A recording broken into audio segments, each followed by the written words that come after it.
So what's up mga bro?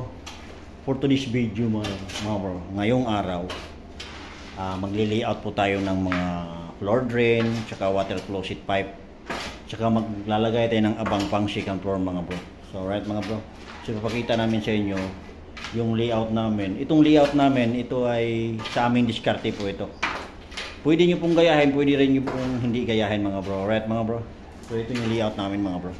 So yan mga bro, ito po yung layout namin. Alright. Ayan. Ito yung sa water closet, ito yung sa inidoro, ito sa inidoro po yan. Then yung tres dito mga bro, ito yung abang namin. Ito yung pang second floor. Ito yung sa ventilation. Then ito yung sa floor drain dito sa toilet room mga bro. Alright mga bro. So yan, sige takbam na long. Yan mga bro. Yan po yung layout namin. So pwede nyo pong gayahin, pwede rin pong hindi nyo gayahin mga bro. Kasi tayo naman ay may kanya-kanyang pamamaraan. Alright mga bro. Yan. So mag-aabang din po kami niyan dito para sa lababo. Yan. Pabubutasan ko yung area na yan mga bro. Patagos doon sa kabila. Yan. Yan naman yung para sa lababo natin mga bro. Yan. So ito yung pinaka toilet room nya.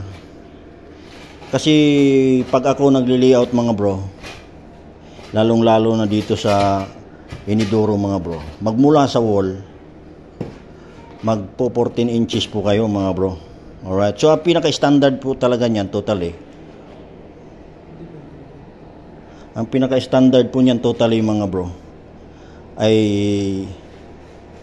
13 inches mga bro. Alright mga bro. Wala pa po tayong asintada dito. Kaya ang gagawin ko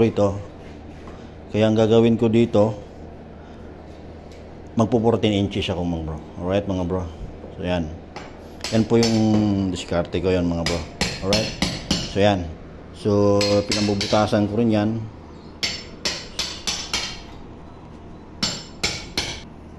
Yan para sa lababo natin mga bro. Sa pipe. Alright mga bro. Sa lavatory pipe yan mga bro. Yan.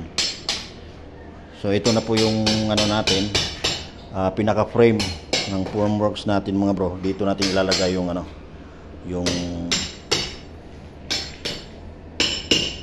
clean out natin mga bro. Alright mga bro. So yan. Yan po yung PVC pipe layout namin mga bro. Alright mga bro. So once na tayo gumawa ng kagaya ng ganito mga bro, lalot na bago, lagi po nating iisipin na yung ginagawa natin na hindi na natin siya babalikan. Bakit hindi na natin siya babalikan? Kumbaga, hindi na po natin siya i-refer. Kasi parang sasabihin natin na may nakalimutan tayo, ganun. Dapat ilagay natin sa maayos mga bro, kasi ito napakahirap i-repair po itong area na to mga bro. Kailangan kung ano yung dapat na gawin, kung anong iabang, ilagay na po talaga siya. Alright mga bro. Huwag na natin sabihin natin na habol-habol, tupalo na lang. Mali yun. Maling diskarte po yun mga bro. Alright. So ilagay natin sa tama para yung kliyente natin hindi naman po sila manghihinayang sa pinagagastos po nila mga bro. Lalong-lalo sa mga ganitong trabaho mga bro. Maprosesong trabaho, mabigat na trabaho, napakahirap mag-repair. Alright mga bro. So yan po yung tips ko sa inyo. Sana marami pa po tayong maituturo sa ating mga beginners. Alright mga bro. So yan, kagaya yan mga bro. Yan, isa yung tutorial natin dito mga bro. Alright mga bro. Alright mga bro. PVC final setup mga bro. Alright, kung pansin nyo yung mga bro, 4 na PVC lang yan to mga bro. Ayan. Ito yung sa water closet, sa floor drain, ito yung sa lababo. Alright mga bro. Ang importante sa lahat, ito yung sa clean out. Yan. Ito yung sa clean out mga bro. Alright. So 3 inches na PVC lang nilagay ko dyan mga bro. Once na mapupuno po yan, dyan ay susuksok po yung hose nung magsisip-sip mga bro. Alright mga bro. Yan po yung purpose nyan. Kasi kung gagawin ko pong manhole yan, itong area itatiles ito, baka mamaya sumingaw, nasa loob pa ng bahay, yun pa ang magiging sanhi ng mga amoy ang bahay mga bro. Alright mga bro, kaya PVC na lang ang nilagay ko dyan mga bro. Yan. So ito ready to casting na po itong mga bro. Then ito ready na rin po ito. So yung bakal na yan, dadagdagan na lang yan. Yan. Alright mga bro, yan po yung setup natin sa ating toilet room. Ito yung toilet room area. Yan mga bro. So nandun yung pinto. Ito, bale ito, pantay ito sa flooring. Alright mga bro, yan. Yan po yung pinaka-setup niya mga bro. Alright, so let's go mga bro.